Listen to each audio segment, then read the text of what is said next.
बिस्मिल्लाहिर्रहमानिर्रहीम। उम्मीद है आप लोगों को हमारा पिछला लेक्चर पसंद आया होगा, जो कि सिर्फ फिज़िक्स के मुताबिक था, एक छोटी सी डेमो थी फिज़िक्स के मुताबिक। और आज हम दोबारा फिज़िक्स से स्टार्ट ले रहे हैं, क्योंकि फिज़िक्स को तो हम बहुत अच्छी तरीके से एक्सप्लेन कर चुके हैं। तो फिज़िक्स क्या चीज़ है? Physics is the branch of science which deals with study of matter, energy and mutual relationship. ये सब बातें हमने की थी कि मैटर क्या है। Matter is anything which occupies space and has a mass. Energy क्या है? Energy is the ability to do work, और इसकी म्यूचुअल रिलेशनशिप हमने E is equal to mc² पर प्रूव की थी। तो आज का हमारा टॉपिक है branches of physics. Branches of physics तो बहुत ज्यादा है। फिजिक्स एक वाइड फील्ड है जो कि बहुत से और फील्ड्स में भी यूज हो चुका है। एक आधा फील्ड है। हमारी डेली लाइफ में हम हर वक्त बस फिजिक्स के थ्रू ही चलते फिरते हैं, हर एक काम फिजिक्स के थ्रू ही करते हैं। तो आज हम मैकेनिक्स के बारे में पढ़ने वाले हैं। तो मैकेनिक्स क्या है? Mechanics is the branch of science और branch of physics which deals with study of motion and force. और कौन सा फोर्स है जो हम मैकेनिक्स में स्टडी करते हैं? ये वही फोर्स है जिसकी वजह से एक बॉडी में मोशन प्रोड्यूस होता है। कैसे? ये बॉडी है, इसको मैं फोर्स देता हूँ, ये ऊपर गई, प्रोजेक्टाइल मोशन की और नीचे आ गई। फिर हमने इस तरह किया, तो फिर हमने फोर्स अप्लाई की, इसने सर्कुलर मोशन किया। This is mechanics. मैकेनिक्स एक सारा चीज है। जिस भी चीज की वजह से मोशन प्रोड्यूस होती है, तो चीज क्या होगा? फोर्स ही होगा ना। फोर्स के बगैर तो मोशन प्रोड्यूस नहीं हो सकती। इसी तरह हमने फोर्स अप्लाई किया, मोशन प्रोड्यूस हो गई, बॉडी डिस्प्लेस हो गई या वाइब्रेट हो गई, दोबारा अपनी पोजीशन में आ गई। That's mechanics. अब mechanics in other words, the mechanics is the machinery or working part of something. किसी मशीन के अंदर टूल्स होते हैं, मशीन के पार्ट्स होते हैं, वो भी मोशन करते हैं। तो वो क्या अपनी तरफ से तो मोशन प्रोड्यूस नहीं कर सकती, फोर्स अप्लाई होता है। हम इलेक्ट्रिक करंट अप्लाई करते हैं, या डीसी करंट हम अप्लाई करते हैं, या पेट्रोल अप्लाई करते हैं, वगैरह वगैरह। उसकी वजह से मोशन प्रोड्यूस होते हैं। तो फोर्स की वजह से जो मोशन प्रोड्यूस होती है वो क्या है? मैकेनिक्स। मैकेनिक्स में हम क्या पढ़ते हैं? मोशन और फोर्स, लेकिन वही फोर्स जिसकी वजह से मोशन प्रोड्यूस होता है। अब इसकी एग्जांपल्स क्या है? एग्जांपल्स इसकी है वेट। तो वेट क्या है? Weight is a force due to which the earth attract a body towards itself. अब हम जो भी चीज छोड़ते हैं हवा में, वो नीचे चला जाता है। ये है wait. W is equal to mg। जमीन की वो ताकत, वो फोर्स जिसकी वजह से हर एक चीज जमीन अपनी तरफ अट्रैक्ट करता है, वो क्या है? Weight. Falling object. Falling object क्या है? ये तो हमने बिल्कुल सारा तरीके से ही कर दिया कि हमने मार्कर को छोड़ दिया, वो नीचे जमीन तक पहुंच गया। तो ये भी है फॉलिंग ऑब्जेक्ट। लेकिन अगर हम दो डिफरेंट चीजों को लेते हैं, अभी ये है पेपर,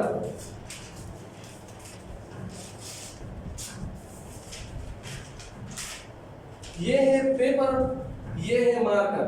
अब हम इन दोनों को छोड़ते हैं, तो ये तो सबको पता होगा कि जिसकी मास ज्यादा है वो जल्दी नीचे जाएगा, क्योंकि W is equal to mg। और फॉलिंग ऑब्जेक्ट इसकी मास कम है। तो देखते हैं प्रैक्टिकल भी। पेपर लेट पहुंच गया और मार्कर पहले पहुंच गया। This is the falling object. हमने फोर्स अप्लाई की, इसे छोड़ा, उधर जमीन भी फोर्स अप्लाई कर रहा है, अपनी तरफ अट्रैक्ट कर रहा है बॉडी को। इसके अलावा हमारे पास है फ्रैक्शन। तो फ्रैक्शन तो सब जानते हैं, दिस इज अ फ्रैक्शन।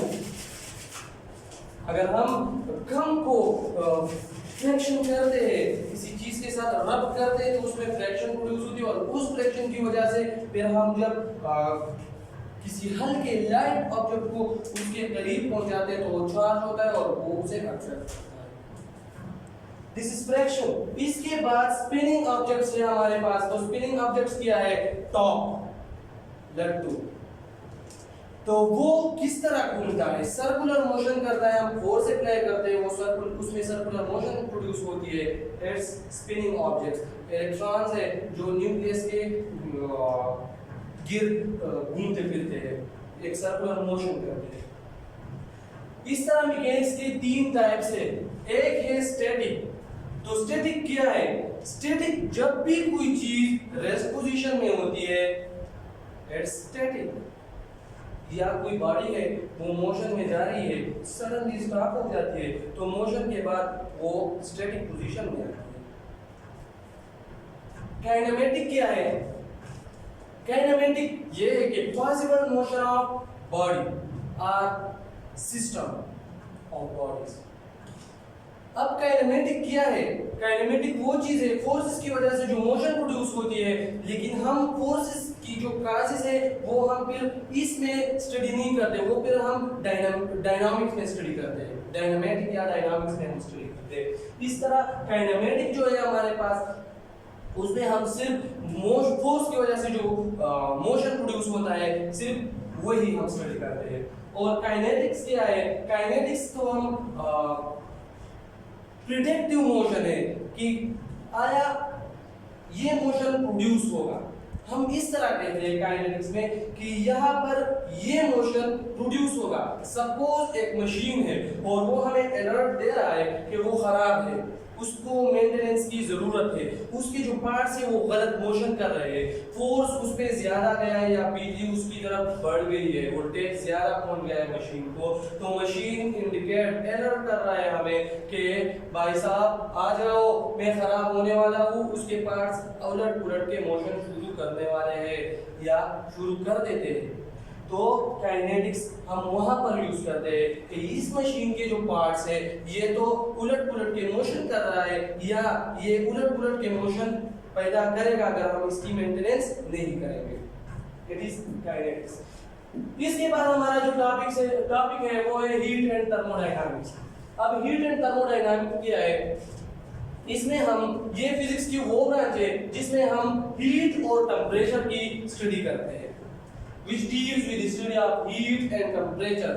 लेकिन कैसे, इन दोनों की रिलेशन किस चीज पे डिपेंड करता है, एनर्जी पर। इन दोनों का रिलेशन अगर एनर्जी के बेस पर होगा तो जरूर एनर्जी के बेस पर होगा। हीट क्या चीज है, हीट भी एक एनर्जी है, टेम्परेचर जो हीट की वजह से प्रोड्यूस होती है, तो एनर्जी की रिलेशन जो, तो इसके बीच में सिर्फ सादी सी बात है, बिल्कुल आसानी के साथ हम इसे समझ सकते हैं कि हीट है एनर्जी, अगर हीट कूलनेस पर जाती है तो वो भी एक एनर्जी है। तो इसी तरह हम क्या कहते हैं कि हीट एंड थर्मोडायनामिक्स फिजिक्स की वो ब्रांच है जिसमें हम हीट और टेम्परेचर के बारे में पढ़ते हैं, लेकिन इन दोनों का रिलेशन एनर्जी के बेस पर होता है।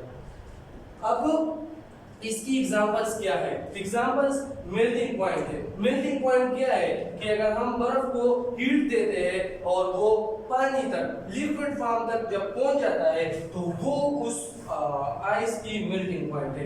या एक हमारे पास ऐसे मटेरियल्स है जैसे कि कॉपर है, आयरन है, सिल्वर है, उसको हम उसकी मिकदार पर हीट देते हैं, गोल्ड है और उसको हम उसकी मिकदार पर हीट देते हैं और वो क्या होता है, उस जब लिक्विड फॉर्म में चेंज हो जाता है तो उसे क्या कहते हैं, उसकी मेल्टिंग पॉइंट। अब बॉइलिंग पॉइंट क्या है, जब हम सीधी बात करेंगे, सीधी सादी सी कि पानी जब उबलना शुरू कर देता है जिस टेम्परेचर पर, उस टेम्परेचर को क्या कहते हैं, उसकी बॉइलिंग पॉइंट कहते हैं।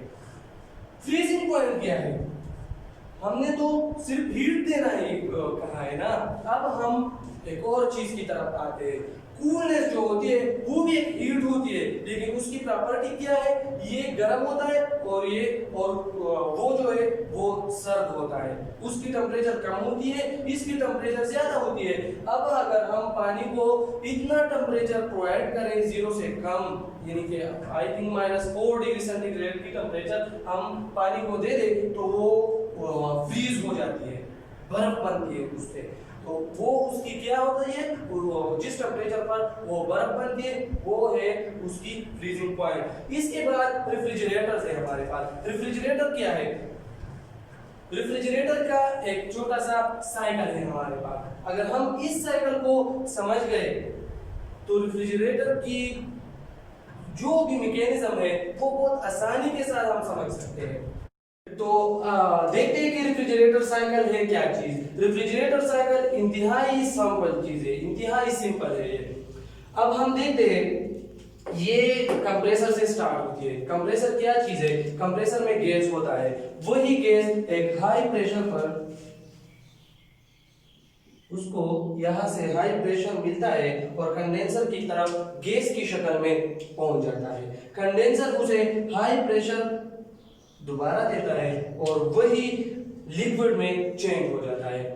कंडेंसर तक जब हाई प्रेशर में जाता है तो वहां पर लिक्विड बन चुका होता है। अब कंडेंसर के बाद ये एक्सपेंशन वाल्व की तरफ जाता है तो हाई प्रेशर हम उसे अप्लाई करते हैं, लिक्विड फॉर्म में होता है। तो जैसे ये एक्सपेंशन वाल्व में पहुंच जाता है तो वहां से एक्सपेंशन वाल्व है क्या चीज, पहले हम उसे ड्रा करते हैं।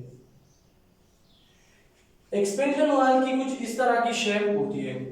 वो शेप यहां पर तो प्रेशर ज्यादा है, लेकिन जब इसके अंदर जाता है एक्सपेंशन वाल्व वहां पर उसकी प्रेशर डिक्रीज कर देती है। एरिया ज्यादा हो जाता है, पहले कम होती है, उसके बाद एरिया ज्यादा होता है। उस ज्यादा एरिया की वजह से उसका जो प्रेशर है वो कम हो जाता है। लो प्रेशर लिक्विड जब इवापोरेटर तक पहुंच जाता है तो वहां पर उसको वो इतना कूल हो चुका होता है, वो गैस इतना कूल हो चुका होता है कि वो गैस में चेंज हो जाता है। वही गैस हमारे यहाँ क्या करता है? टेम्परेचर प्रोवाइड करता है, फ्रीजिंग टेम्परेचर। और रेफ्रिजरेटर में वहां पर जो हमारा लिक्विड होता है वो उस फ्रीजिंग टेम्परेचर की वजह से आइस में चेंज हो जाता है, सॉलिड फॉर्म में चेंज हो जाता है। लेकिन ये साइकिल इवापोरेटर पर खत्म नहीं होती, ये हमेशा के लिए जारी साइकिल होता है और इवापोरेटर दोबारा उसमें जो गैस बाकी रहता है वो कंप्रेसर की तरफ भेज देता है। कंप्रेसर दोबारा हाई प्रेशर में एक बात को नोट करें कि यहाँ पर भी लो प्रेशर होता है और यहाँ पर भी लो प्रेशर होता है। राइट साइड पर हाई प्रेशर, लेफ्ट साइड पर लो प्रेशर होता है। तो जब कंप्रेसर तक पहुंच जाता है तो कंप्रेसर फिर गुस्सा हो जाता है, हाई प्रेशर में उसे बाहर फेंक देता है कंडेंसर की तरफ और कंडेंसर से फिर एक्सपेंशन वाल्व की तरफ और इसी तरह इवापोरेटर की तरफ। और ये साइकिल हमेशा हमेशा के लिए जारी रहता है और हमारे घरों में बर्फ बनते रहते हैं। Thanks for watching us.